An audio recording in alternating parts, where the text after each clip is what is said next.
go for it. But don't expect it to come by magic, because it won't. You have to work hard, and you have to work hard all of the time. And don't compare yourself to others. Use your own voice, because it is your own voice that will always be the one thing that you can go back to. Don't be judgmental. Just stick to your truth and go for it. I was born in 1975, and I'm a Libra. I was born in October, and I was born in a town called Reading. My mother hated exams. She hated that we would revise for exams. She hated homework. She hated anything that kept us indoors. She wanted us to be outside, climbing trees, digging for worms, having adventures, cooking, enjoying life, swimming in the rivers, swimming in the sea. She would say, oh, I think it's wrong. I think it's so wrong. All these exams, it's so stressful. And I tell my children now that this is what their grandmother would say. She'd say, oh, it's all wrong. All the teachers should be sent to prison for doing all these exams. She would get so upset about it. And that is something that has really passed on to me, because educationally, I never felt under any pressure to do well or succeed from my parents, never. I just felt I had freedom to follow my dreams and follow my chosen path, and to enjoy my life, and not to be stressed. You know, my mum would say, please, I don't want anyone to be stressed, your children. And so I've tried my best to pass that along to my children. I was always the first in the sea, in the freezing cold English Sea, in the winter. I was always the first in the sea. I loved food. I was always writing stories, always making up characters. I was always singing. I was happy in my own skin. I really remember that. And yeah, a bit of a tomboy, I think. You know, I didn't do very many kind of typically, I suppose, feminine activities like knitting or sewing or little sort of things that we might in those days have called like girly things. I didn't really do those things.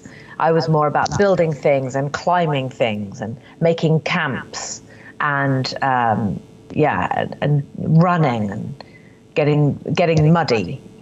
I was much more like that. And I was one of 4 children. And so there was just not the money to take all 4 of us children to go and see a movie. So when I was a teenager, the only actress I can honestly say that I was inspired by was Jodie Foster. Luckily for you, I remember everything very clearly. So an anecdote was that I read with Matthew McConaughey.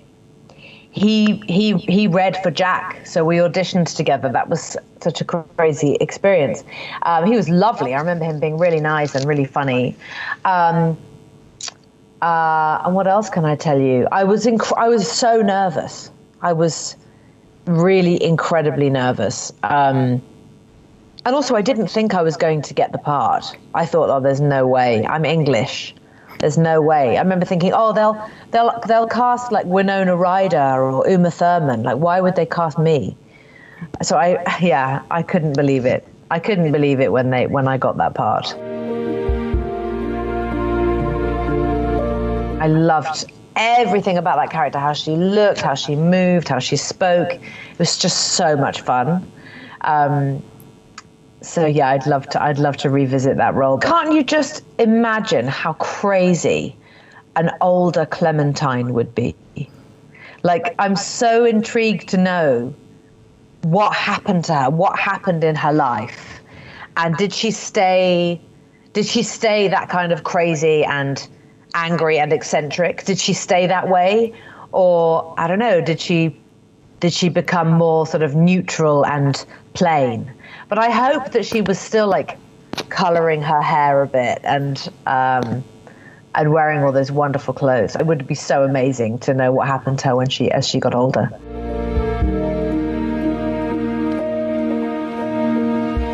I was nearly sick. I nearly threw up. And I remember thinking, oh my God, I can't speak. My throat went completely dry. I was like, I mean, it's the stuff of dreams, you know, for a young actor. I mean, I had dreamed about going to the Academy Awards one day. It was a dream to stand on that stage and to hold that thing. That was a fantasy for me. And so when it really happened, I mean, I feel like I'm one of the few people in the world who gets to actually have a dream come true. And it was a dream come true.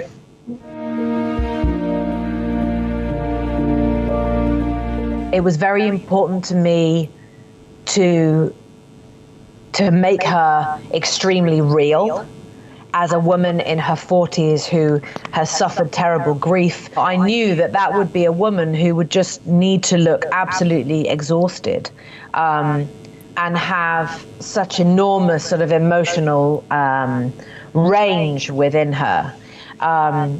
So I am just so happy that people have connected with the character in the way that they have, because I really tried to create a woman who was so real that audiences should feel like they might know her or meet her, or, you know, she's so similar to so many people that I know.